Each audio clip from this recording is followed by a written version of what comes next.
Alright, so real quick, horizontal content. It's going to be things like collectibles, skill points, and cards. These are all going to grant you a good amount of roster power, but the thing is, there's a lot of RNG to them. It's going to be a lot of time getting to it because of the RNG, and because certain things are only done daily, weekly, and stuff like that. So the earlier you know about this stuff, better off your account and roster is going to be in the long run. Alright, so real quick, most of these are going to be behind compass events. Now you can check these under your map, you can look at the button there. You can see the field bosses, ghost ship, chaos gates, adventure islands, everything you've completed for the day or the week, it'll all be there. Otherwise, you can check what's going on by the hour basically on the top left. You can see what's going on and all that. The thing about this ship is, just don't. If you're looking at your first ship, don't do this. It's a huge time commitment because it's going to take you 2 winners, it's going to take you about like a month to get, plus 300k pirate coins. And when you're doing all the horizontal content, by the time you get this, it's probably not going to give you your value for it. The best 2 things you could do is go for this one. This is your main ship, little Honda Civic. It's going to get you around, not the fastest, but it's well rounded to get the job done. The other option would be Diaphragm's Wound. Now this is locked behind Una, but you can do that within 12 days if you just buy the instant completions and do 1 a day. I think it's 12 days. But the purpose of this one is going to be this crewmate here. It's going to give you a buff when you're on the ghost ships, and you can see it's a pretty juicy buff. So it's not something you really want to miss out on. This is going to be a ship that you're going to get no matter what, even if it's just for your ghost ships. So this would be my recommendation to get as your first one.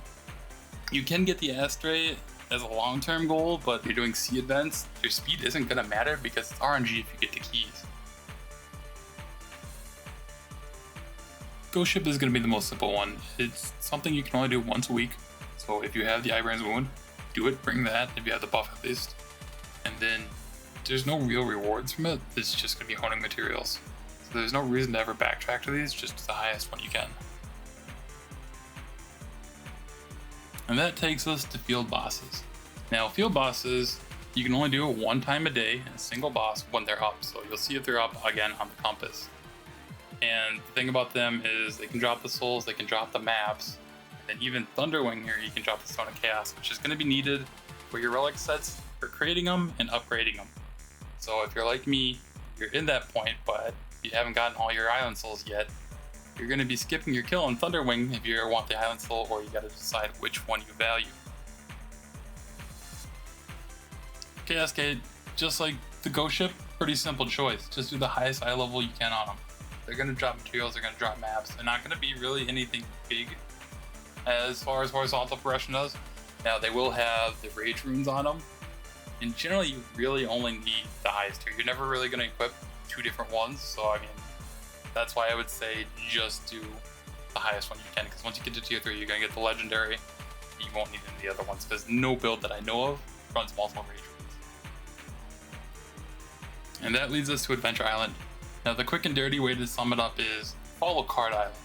What islands spawn for Adventure Island is going to be 3 random ones every day, and the rewards are going to randomize every day. Now the biggest RNG sink in this game is going to get your card set. That is going to take a ton of time, because not only are you getting cards, but you have to roll the card pack, and then you got to roll the legendary card pack, say. Then you got to get the right card out of it, and then you got to stack them like 14, 15 times with the same card to get their highest rank on it. It's a huge time sink, man. So the best thing I could say is follow Card Island, get the cards, open them up, and get your legendary sets. Now the exception of following Card Island I could see is if you play a spec-based class.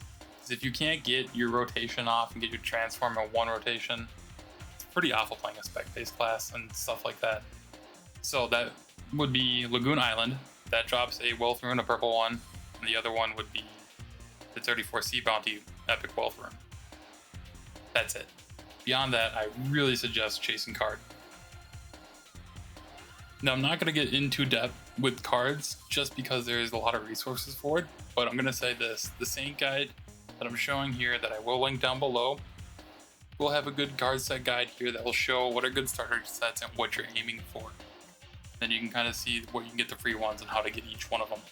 Not to mention the buffs on each card set, I should say, which you can see, for example, that Light of Salvation, you're going to be getting a lot of holy damage out of it, which all your damage is converted to holy, so it is a huge power jump to get these card sets. Now, I told you what you should do with cards. Now I'm going to give you things that I would not suggest doing. That would be buying the cards from the pay-to vendor on the ship. Those are going to be a lot of fire coins and a lot of resources for just RNG cards.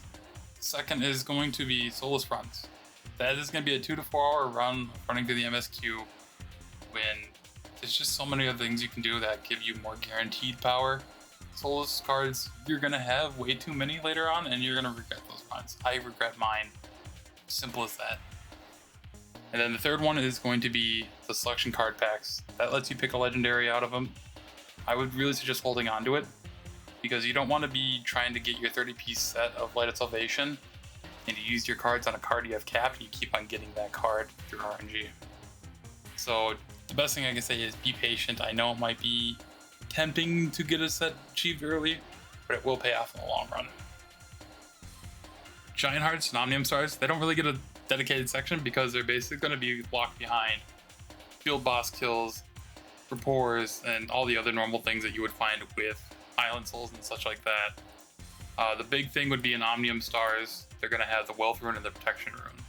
Legendary. Obviously, skill points as well is going to be a big thing in both of them. On the flip side, Mokoko Seeds and World Tree Leaves, they don't really offer you anything besides some masterpieces behind them. And that's really about it. For World Tree Leaves, it's completely RNG on what you do. And then for Mokoko Seeds, definitely use a guide to find them all. Now, Ignea tokens, that is for 100%ing the content, basically, all the information here. So, collectibles, cookings, vistas, every dungeon on difficulties, well, not every dungeon, but whatever dungeons they have listed. The boss in there, side stories, rapports, and all that stuff. There are absolutely guides on all that. Maxwell has them all. I think Ice Queen has them all. Definitely follow a guide for these, and yeah, you're going to get one per completion of each one of these. Rapport. Every day, you do get some free ones to use, emotes and songs. Definitely just use them on whatever you can, really, if you don't have time to really track down certain ones. But eventually, you're going to want to do rapport on every NPC that you can. So real quick, wandering merchants, they can spawn in different spots of the world. They're going to have their own set areas, but they're going to be within different spots of the area. So like Rohendo might have 5 different spawn points. LostPurchase.com makes that a little easier where people can submit where the vendor spawned and also what they have. Now the big things are going to be, they're going to have cards and they're going to have rapport items. The biggest one is going to be the Mac, who is in Annika. He can have the weight card, and that's going to cost you about 200k silver. Chances of getting one to spawn pretty low. You see them probably once or twice a month average on servers. But yeah, this is something to keep a watch of and something that will really help you. So yeah, there are a lot of collectibles and it's just so many things that you keep track of. You can hit L, you can go look at your items, you can go see what is collected there, you could go through your codex and see what skill points you have. But the best thing I could say is use an external tracker. I used one for a while until I got my list small where I can kind of remember things. But like this one, for example, made by Renewal. This is one I used. It can track everything. It has skill points. It has how to get them. Sea bounties, giant hearts, which I didn't even talk about, but I also didn't talk about how some have rapports that you have to do and stuff like that. Like, it's just so much easier to track all these and just get them done that way. Then once you get the list smaller, you'll find yourself looking at this less and less because you know what you're missing. Make sure to join a guild. Even if it's not your main guild, just join an alt guild just so you get the Bloodstones. You get them by doing your guild researches, you get them by doing your guild donations, you get them by doing your guild requests, and then you can turn those into a vendor and get honing materials or even get a chance of getting tickets for boss rushes or cubes. Now, since we're talking about daily and weekly content, just give you a quick note about PvP.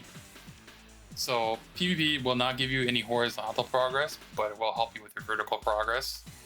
You can get a good amount of things out of it. You can get materials out of it, you can get a mount out of it, but biggest thing is just, if you enjoy it, do it. If you don't, I wouldn't put too much of a focus on your weekly tasks to do it. Since we've talked a lot about daily stuff, I should also mention that, you know, every owner rep has their own reputation and what you can get with them. Being the ships that we talked about before, some being stat increases, some being emotes and stuff like that. The best thing I could say is mostly focus on the Phaeton ones to get stones on your mains. Other characters you can get low pink silver, and then the other ones would just be to set alts to doing reputation getting all done. just to have them done and have all the extra rewards from them. Something I forgot to mention is on weekends, Saturday and Sunday, you can do 2 different adventure islands a day. There's going to be a morning and an evening spawn for each one of them. There'll be 2 different sets of islands, you can do 1 each. The other be on Sunday, there is also a field boss and a chaos gate. So yeah, that about covers everything for horizontal content that I wanted to talk about. Originally this was just going to be about horizontal content. However, I felt it was kind of mandatory to talk about more daily and weekly things since so much horizontal content is tied to that. Thanks for watching, and the next topic I will probably go over is going to be about engravings. Where kind of how to set them up and generally where you want to be for certain eye level parkings in tier 3.